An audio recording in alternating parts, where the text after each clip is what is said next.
Hello friends, कैसे हैं आप लोग। मेरे चैनल रूही एडुकेटर पे आप लोगों का बहुत बहुत वेलकम है फ्रेंड्स। और मैं हूँ रूही। और जैसा कि आप लोगों को पता है फ्रेंड्स कि जो मेरा चैनल है इस पर मैं टीचिंग एग्ज़ाम से रिलेटेड साइंस एंड बायोलॉजी के वीडियोस बनाती हूँ फ्रेंड। तो जितने भी आपको साइंस एंड बायोलॉजी से रिलेटेड वीडियोज़ देखने हैं और बहुत ही यूज़फुल क्वेश्चंस अगर आपको देखने हैं तो आप इस चैनल पर आ सकते हैं। इस चैनल को देखिए, एटलीस्ट एक बार ज़रूर वीडियोज़ देखिएगा। और फ्रेंड जितने भी लोग चैनल पर हैं जिन्होंने सब्सक्राइब करके रखा हुआ है उनको बहुत बहुत थैंक यू। जितने भी लोग चैनल पे देख रहे हैं वो लोग भी देखते रहिए और सब्सक्राइब कर लीजिए फ्रेंड। और DSSB के एग्ज़ाम्स हो रहे हैं और 25 से लेकर 27 तक जो TGT नेचुरल साइंस फीमेल के भी एग्ज़ाम्स हैं और मेल का एग्ज़ाम हो गया है और अभी एग्ज़ाम्स कंडक्ट कराए ही जा रहे हैं फ्रेंड। तो देखिए यहाँ पे पूरा एग्ज़ाम्स का मौसम आ गया है। अभी यूपी में यूपी में TGT PGT बायोलॉजी के और TGT के बहुत सारे एग्ज़ाम्स हुए हैं और इस तरह से दिल्ली में भी हो रहे हैं और आगे में भी KB में भी वैकेंसीज़ आएंगी, केंद्रीय विद्यालय में भी। तो फ्रेंड्स ये आपको बस पढ़ते जाना है, तैयारी करते जाना है और जब आपको सक्सेस मिल जाए तो फिर आपको उसका फ़ायदा ले लेना है। ओके, तो चलिए स्टार्ट कर देते हैं। मेरे पास जो पहला क्वेश्चन है फ्रेंड वो है 5 ampere of current is pass through a metallic conductor. 5 ampere की जो करंट है वो एक मेटालिक कंडक्टर से पास कराई जा रही है। The charge flowing in 1 minute in coulomb will B.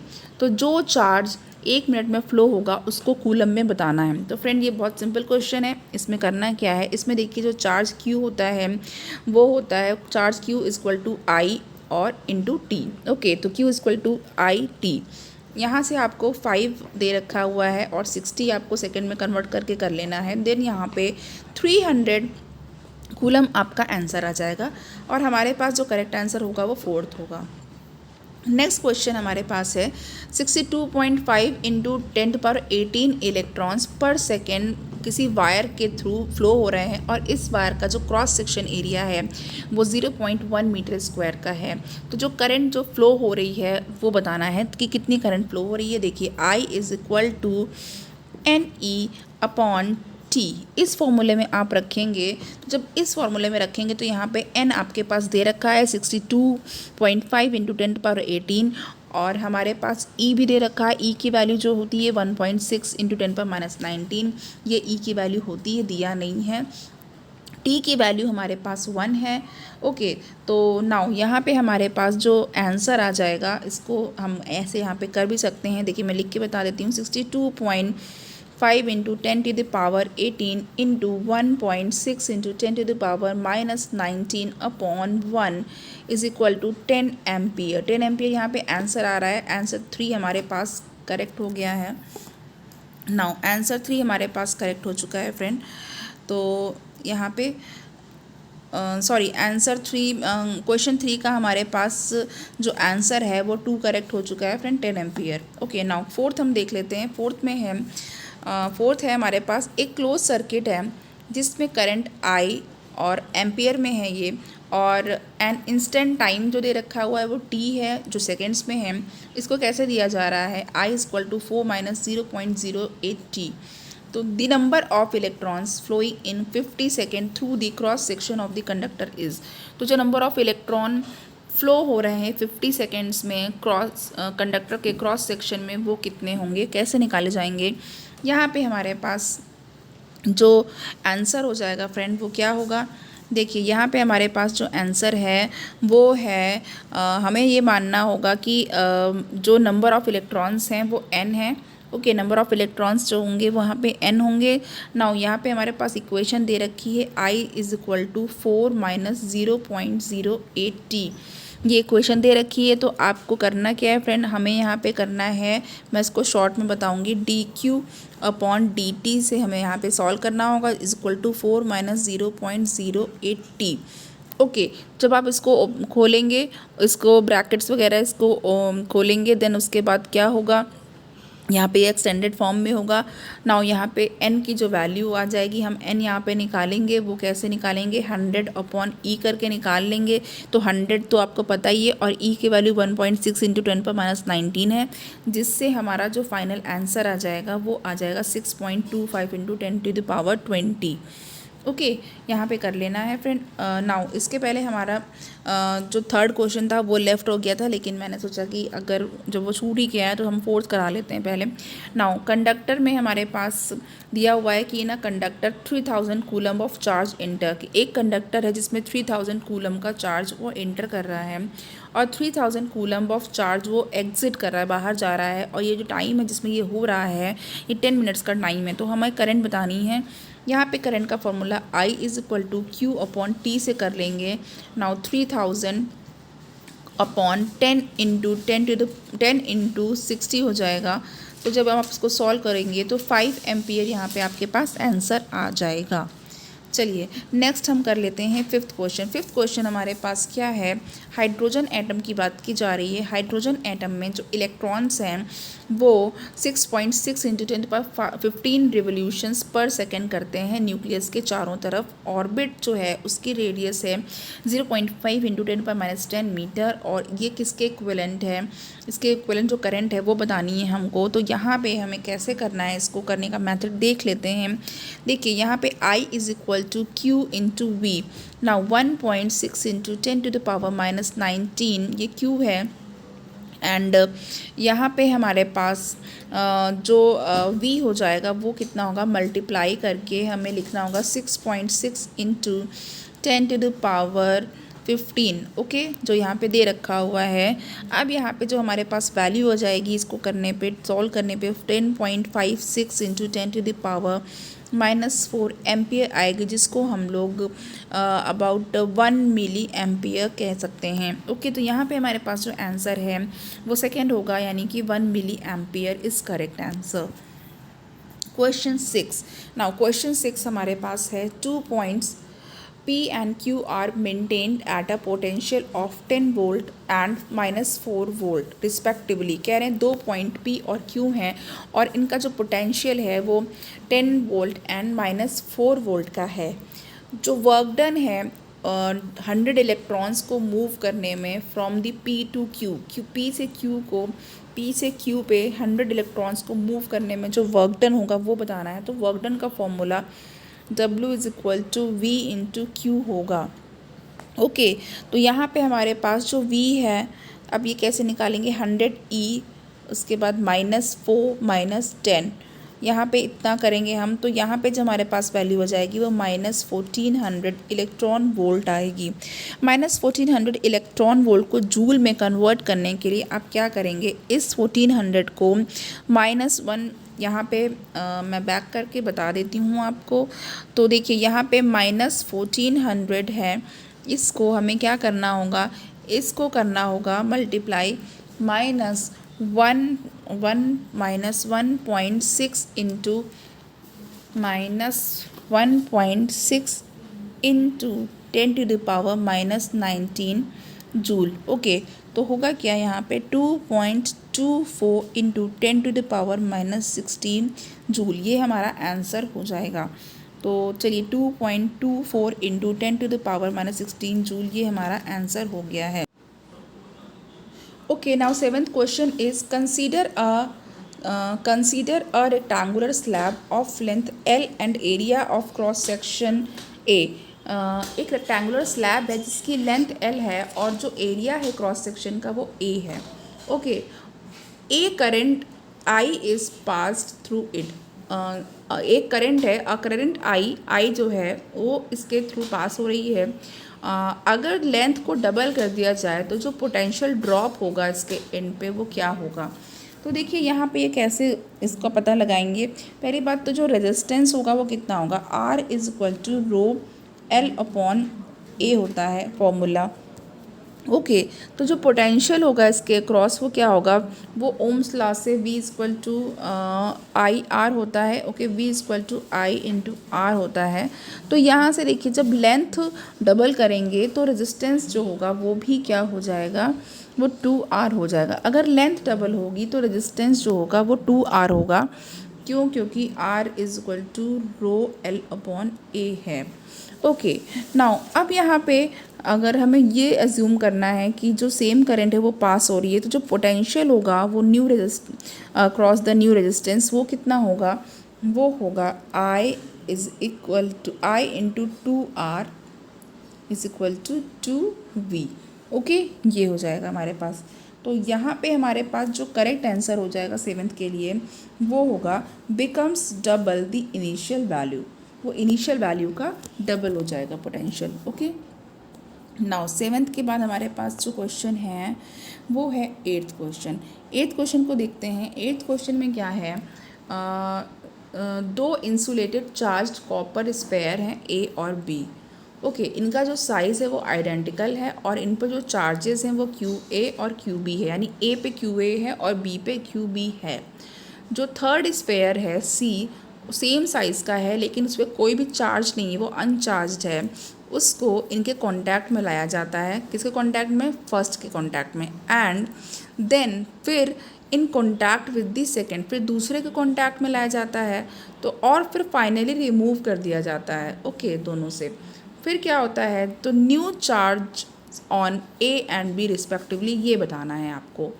Now इसे कैसे करेंगे हम लोग, देखिए सी व्हेन, जब स्फेयर सी को इन ए के कांटेक्ट में लाएंगे तो जो सी स्फेयर पे चार्ज होगा वो कैसे होगा, Q C is equal to Q A plus 0/2 is equal to Q A upon 2।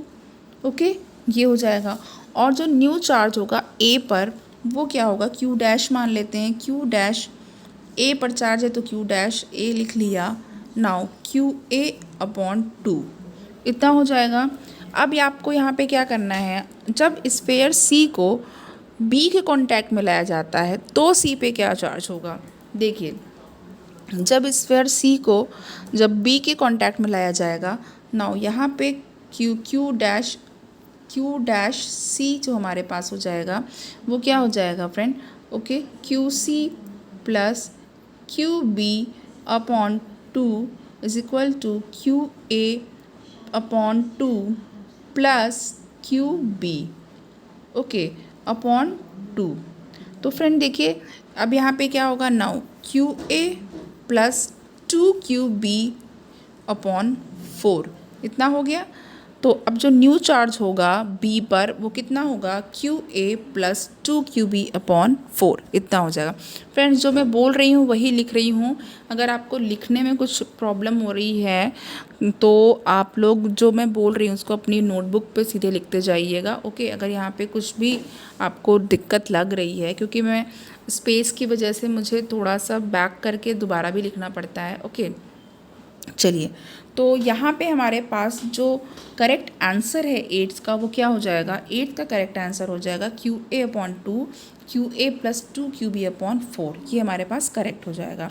Okay, next is ninth में है एक मेटालिक स्फेयर ए है और इसमें पॉजिटिव चार्ज है, जबकि जो दूसरा आइडेंटिकल मेटालिक स्फेयर बी है इस पर एग्जैक्ट सेम मास का ही है और ए है वो, और क्या दिया हुआ है कि इस पर equal amount of negative charge है।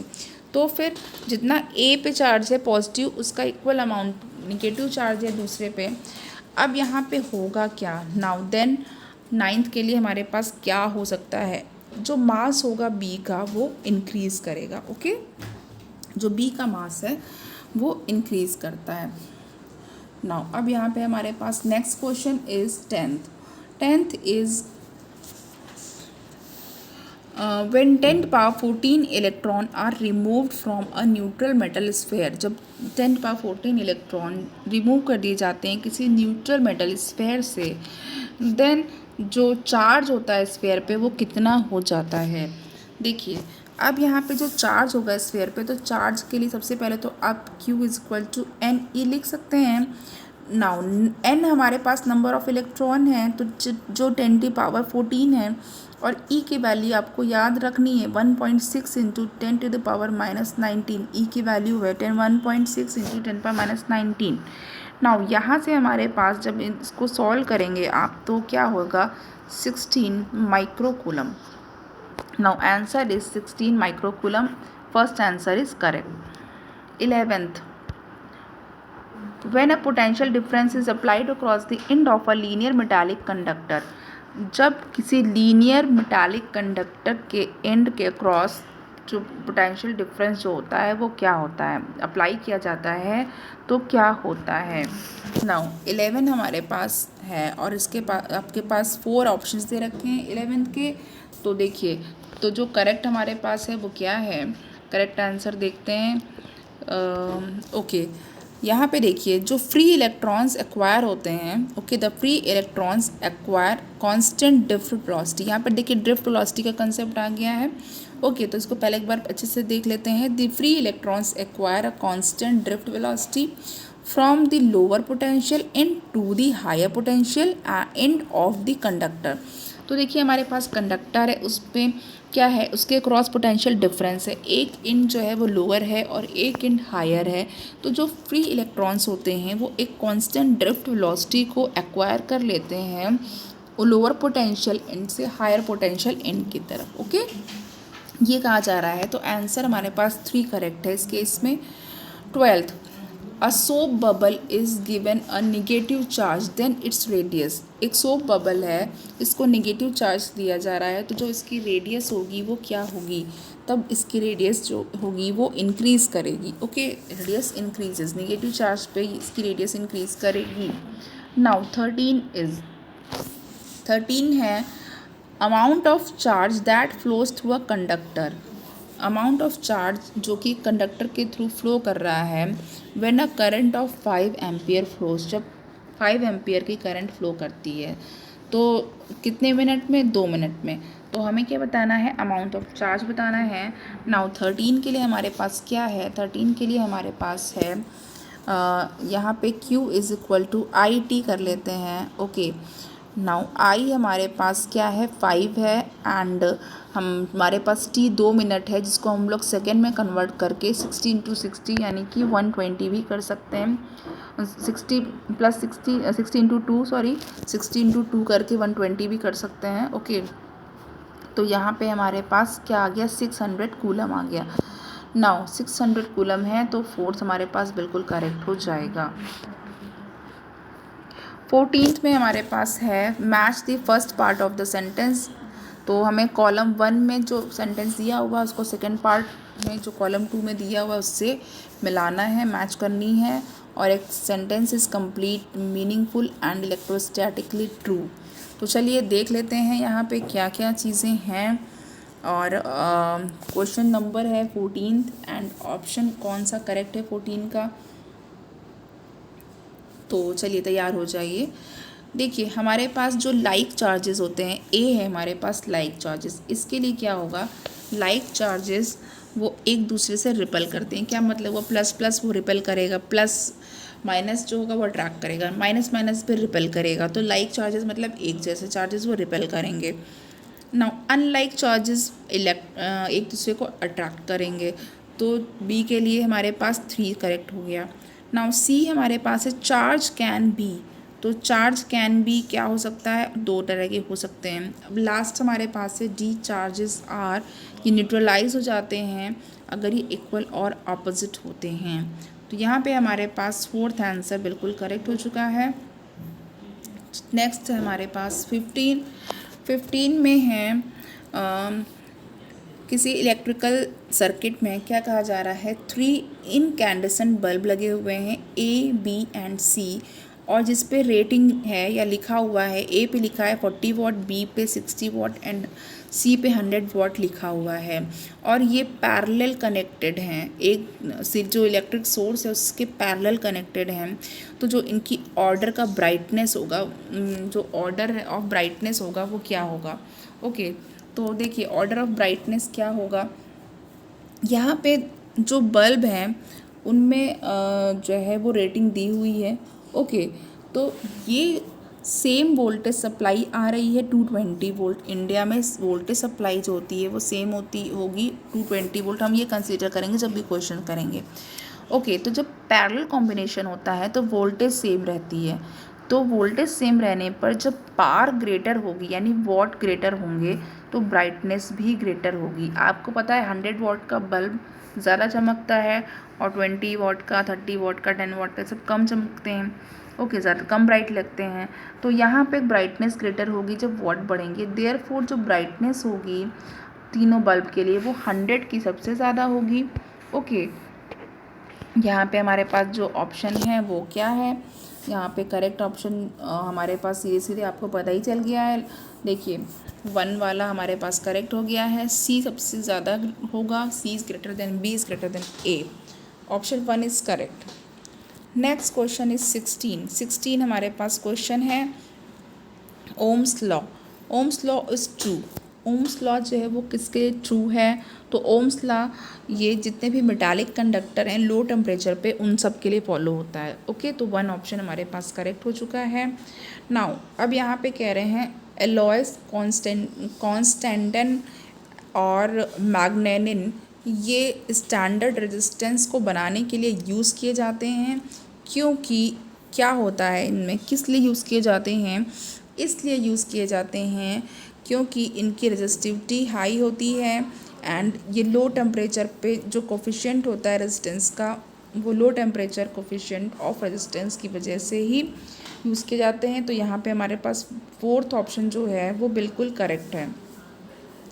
ठीक है, तो यहाँ पे नेक्स्ट हमारे पास जो क्वेश्चन है वो है 18th में देखते हैं क्या है। इसमें बताना है जो स्टेटमेंट्स हैं जितने भी दिए हुए हैं सारे ट्रू हैं एक्सेप्ट, तो कौन सा ट्रू नहीं है ये बताना है 18 के लिए। तो 18 के लिए कौन सा ट्रू नहीं है ये देख लेते हैं फ्रेंड। देखिए जो फर्स्ट है कि कंडक्टेंस जो है वो रेसिप्रोकल होती है रेजिस्टेंस की, और इसका जो मेजर करते हैं वो सीमेंस में करते हैं। ओके, तो ये बिल्कुल करेक्ट है। नाउ ओम्स लॉ बहुत ही लो और बहुत ही हाई टेम्परेचर पे एप्लीकेबल नहीं है। ओके, ये भी करेक्ट है। और थर्ड है Ohm's law is applicable to semiconductor, ये रॉन्ग है और हमसे रॉन्ग पूछा गया है। Ohm's law is not applicable to electron tubes पे, डिस्चार्ज ट्यूब्स पे और इलेक्ट्रोलाइट्स पे एप्लीकेबल नहीं है, ये भी करेक्ट है। तो नाउ हमारे पास जो आंसर है वो ओनली 3 करेक्ट हो जाएगा।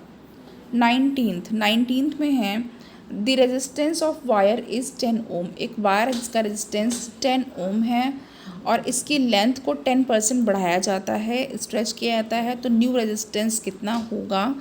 नाउ यहाँ पे हमारे पास जो R is equal to rho L upon A formula है। नाउ वायर सिलेंड्रिकल होता है, इसका जो वॉल्यूम होगा वो क्या होगा 2 पाई R H होगा। ओके, और एरिया होता है पाई R स्क्वायर। V जो वॉल्यूम होता है वो क्या होगा एरिया इंटू लेंथ, ये लिख सकते हैं, एरिया इंटू लेंथ लिख सकते हैं। ओके, जब स्ट्रेच करेंगे तो जो वॉल्यूम होगा वो सेम रहेगा। ओके, जब स्ट्रेच होगा तो वॉल्यूम सेम रहेगा। तो यहाँ पे अगेन मैं आपको बता देती हूँ V is equal to A dash, लेकिन एरिया एंड लेंथ चेंज हो रही है और ये किसके इक्वल हो जाएगा, ये A डैश इंटू, अब यहाँ पे 1.1 हो गया इंटू L। ओके, क्योंकि 10% है ना फ्रेंड्स, इसीलिए 1.1 इंटू L हो गया यहाँ पे। नाउ अब यहाँ से क्या करना है, यहाँ पे देखिएगा अब हमको करना है A dash is equal to V upon 1.1 L is equal to 0.90 okay A। अब यहाँ पे देखते हैं क्या है। नाउ जो न्यू रेजिस्टेंस होगा वो कितना होगा, rho L dash upon A dash is equal to rho into 1.1 L अपॉन 0.90 ओके एम्पियर। अब यहाँ पे फ्रेंड जब इसको सॉल्व करेंगे 1.21 R is equal to 1.21 into 10 okay, तो अब यहाँ पे 12 आएगा आंसर, क्या होगा 12 ओम। आंसर इज 12 ओम। चलिए नेक्स्ट करते हैं 20 में हमारे पास क्वेश्चन 20 है, यहाँ पे कौन सा स्टेटमेंट करेक्ट है वो बताना है आपको। तो नाउ 20 के लिए हम लोग देख लेते हैं कौन सा करेक्ट है। देखिए फ्रेंड यहाँ पे हमारे पास स्टेटमेंट्स दे रखे हुए हैं, तो इसमें हमारे पास जो स्टेटमेंट है पहला वाला तो रॉन्ग है फ्रेंड, दूसरा वाला हमारे पास करेक्ट है, लिक्विड ओबे पार्शियली दी ओम्स लॉ। जो लिक्विड्स होते हैं वो पार्शियली, फुली नहीं, पार्शियली ओम्स लॉ को फॉलो करते हैं। और जो थर्ड है वो भी रॉन्ग है। हमारे पास जो करेक्ट स्टेटमेंट है वो कौन सा हो जाएगा, वो हो जाएगा हमारे पास 20 के लिए सिर्फ सेकेंड वाला स्टेटमेंट ही करेक्ट है, तो ओनली 2।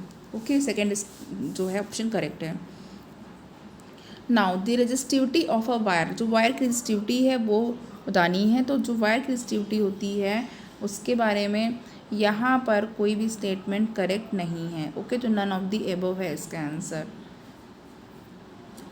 22 हम देख लेते हैं। 22 में दिया हुआ है जो electric resistance of a certain wire of iron is are.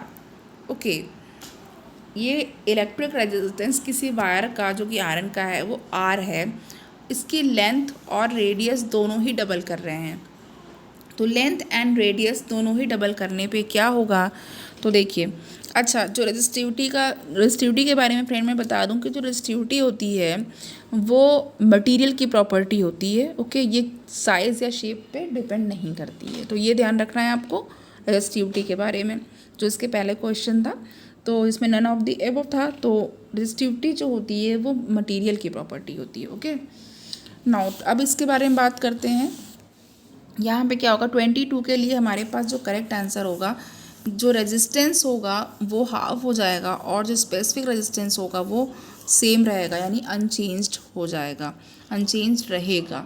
Now इसको निकालेंगे कैसे, क्योंकि R is directly proportional to L upon R square. Okay, क्योंकि एरिया है तो आर स्क्वायर होगा यहाँ पे। नाउ हमारे पास अब जो नया जो होगा R2 अपॉन R1 कैसे निकालेंगे, L2 upon L1 into R1 का स्क्वायर अपॉन R2 का स्क्वायर। इस तरीके से जब हम करके वैल्यूज़ में रखेंगे तो 2/1 इंटू 1/2 का whole square is equal to 1/2 हो जाएगा। ओके, तो यहाँ से पता चल गया हमको। नाउ सेकेंड वाला ऑप्शन इज करेक्ट।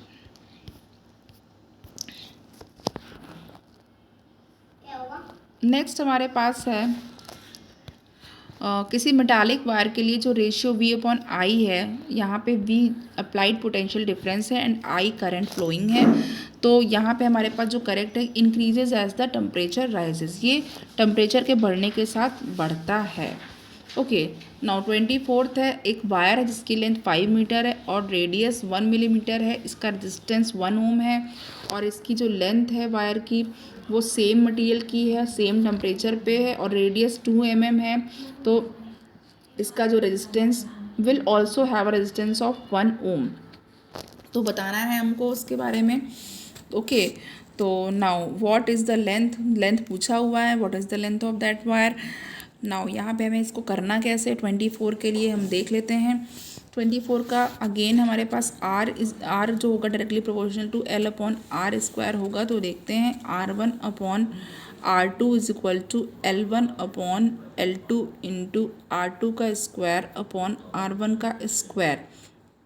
कैसे करना है, 1/1 in is equal to 1/1 is equal to 5/L का स्क्वायर इंटू 2/1 का स्क्वायर। ओके, तो यहाँ पे ये 2/1 का स्क्वायर है। तो इस तरीके से करेंगे। L2 यहाँ पे 20 मीटर आ जाएगा। L2 की वैल्यू क्या आ जाएगी, 20 मीटर। ये इजी है, आप लोग बस रिलेशन में इसको रख करके कर सकते हैं इसलिए। ओके, नाउ तो यहाँ पे हमारे पास फोर्थ का आंसर आएगा 20 मीटर। चलिए 25 देख लेते हैं। 25 है, एक वायर जिसका डिस्टेंस R है, वो इलोंगेटेड है और N फोल्ड किया गया है और एक न्यू यूनिफॉर्म वायर बनाया गया है। तो न्यू रेजिस्टेंस होगा जो वो कितना होगा, the resistance of new wire क्या होगा, यहाँ पे देखते हैं कैसे किया जाएगा। देखिए, यहाँ पे हमारे पास जो रेजिस्टेंस है वायर का वो again R is equal to rho L upon A से होगा। ओके, जब वायर को इलोंगेट कर दिया जाएगा N फोल्ड तो इसकी लेंथ कितनी हो जाएगी, तो लेंथ L डैश यहाँ पे NL हो जाएगी। ओके, नाउ जो वॉल्यूम है वायर का वो तो कांस्टेंट रहेगा, तो V इक्वल टू AL मैंने पहले ही क्वेश्चन बताया था। Now A dash L dash is equal to AL। A dash यहाँ पे न्यू एरिया, यहाँ पे A L upon L dash is equal to A upon N. इतना आप नोट डाउन कर लीजिए। नाउ न्यू रेजिस्टेंस अब यहीं से आ जाएगा। न्यू रेजिस्टेंस कैसे निकालेंगे? R dash is equal to rho L dash upon A dash is equal to rho N L upon capital A upon N. Okay, now यहाँ पे इज इक्वल टू करके N square rho L upon A is equal to N square R. इतना हो गया हमारे पास। तो now हमारे पास answer क्या हो गया? हमारे पास आंसर हो गया एन स्क्वायर आर। तो यहाँ पे हमारे पास अगर इसको एन फोल्ड कर देंगे तो new resistance N square R हो जाएगा। 26 देखते हैं। जो रेजिस्टेंस है मेटल का वो इंक्रीज़ करता है टेम्परेचर इंक्रीज़ करने के साथ। ऐसा क्यों होता है? ऐसा इसलिए होता है क्योंकि जो कोलिजन्स होते हैं कंडक्टिंग इलेक्ट्रॉन्स के वो बढ़ जाते हैं। ओके, इलेक्ट्रॉन्स पास पास आ जाते हैं, उनके बीच में कोलिजन या टकराव बढ़ जाता है। इसलिए पहला वाला क्वेश्चन बिल्कुल करेक्ट है, पहला ऑप्शन बिल्कुल करेक्ट है। नाउ फ्रेंड, अब यहाँ पर देख लीजिए हमारे पास इतने क्वेश्चंस हो गए हैं, 26 क्वेश्चन हो गए हैं और मुझे यहीं पे अपना लेक्चर एंड करना पड़ेगा फ्रेंड। और आप लोग प्लीज़ लेक्चर को लाइक करिए, शेयर करिए और सब्सक्राइब भी कर लीजिए। ओके, और लर्न करते रहिए, तैयारी करते रहिए। Thank you so much.